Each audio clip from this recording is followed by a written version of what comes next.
Hey folks, it's Marvin Cash, the host of The Articulate Fly, and we're back with another Western North Carolina fishing report with Dale Collins of Tuckaseegee Fly Shop. How are you doing, Dale? Doing great, Marvin. Enjoying this balmy weather we've been having here in Western North Carolina for the last 3 days or so. Yeah, it's nice to come out on the other side of that deep freeze, isn't it? It is. I've been, let's see, so today is November 18th, and we have begun this really nice weather pattern of, a little chilly in the morning, temperatures in the, mid to upper 30s, low 40s. We're hitting 60 by the afternoon for sure. And the fish like it. And it's that fantastic weather for fly fishing. Absolutely. And so I would imagine that fishing tempo is right. Don't have to get up super early, but you get out there and you nymph until the hatch comes off at the end of the day. And that's kind of the cherry on the sundae. Exactly. Yeah. Today around lunch, even on the Tuck out here, we had some really nice trout chasing emergers. So they were exploded. The fish were exploding out of the water, which is usually an indicator they're chasing emergers. And it was really fun to see because it's not all the time that we see fish react to hatches and bug life this quick after stocking. So I really hope to see the next coming days some really nice topwater fishing happening out here on the Tuckaseegee delayed harvest. Yeah, that's great. And obviously now we've got water, so those fish are nice and spread out, right? And they won't start bunching up till it gets really, really cold. That's right. They are. It is all throughout the stretch. On today's float, we found fish all the top to bottom on the delayed harvest on the Jackson County side. The Swain over in Bryson City, that delayed harvest just got stocked here last week for its second round. So it's fishing lights out as well. Fish all throughout there is also. Well, that's great. And so in terms of flies and tactics, what do you suggest for folks? Maybe let them know, delayed harvest strategies and then wild fish strategies. Yeah. So one thing that worked out really great on a recent trip was just, we got out there and we started thinking, double nymph rig. Let's throw a girdle bug with a flashy nymph tied on a tag drop above that. But really, we were overthinking it. All we needed to do was swing some wet flies, some girdle bugs and salt tackles, some woolly boogers and salt tackles.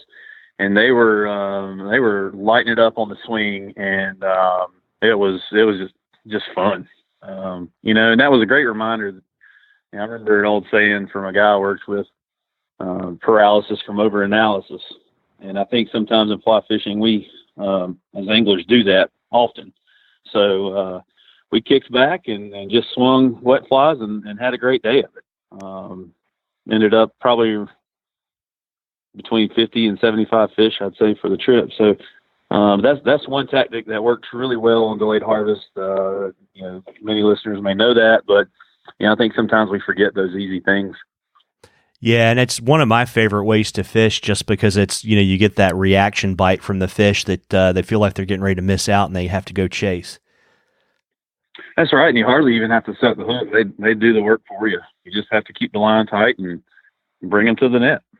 Well, that's a lot of fun. That's a great way to fish, and obviously we're not too far away from Thanksgiving, and any suggestions for how to have the best of both worlds and do turkey with the family and then get out and catch a few? Yeah, one thing that's happened in the last few Thanksgivings I've paid attention to up here is don't expect to be by yourself unless it's Thanksgiving Day. A lot of people vacation in Western North Carolina from out of state for the Thanksgiving week. I remember last Thanksgiving, I showed up on the Wednesday before Thanksgiving to fish the West Fork of the Pigeon delayed harvest, and you just about had to bring your own rock. And I'm thinking, it is midweek, it is Wednesday before Thanksgiving. How is it this way? But it is what it is. So don't be surprised if you see, somebody fishing nearby. But our weather pattern is absolutely perfect. We're, 60s and 50s. It's like a broken record here for the next few, at least the 10-day outlook that I've been watching. So, tactics, start out nymphing in the morning, double nymph rigs, swinging the wet flies, and then, see what's happening around you. Toss on a blueing olive, dry fly. The orange stimulator is still doing really well. Starting to transition over to some brown also. But more than anything, it's just pay attention to what's going on around you.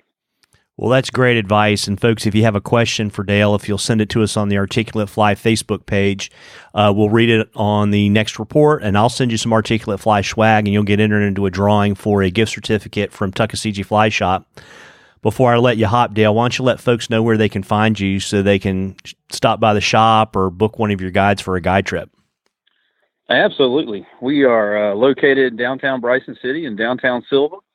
That's 3 Depot Street in Bryson City and 530 West Main in Silva. You can find us on the internet, tuckflyshop.com. We take out a few of the vowels to make it a little easier.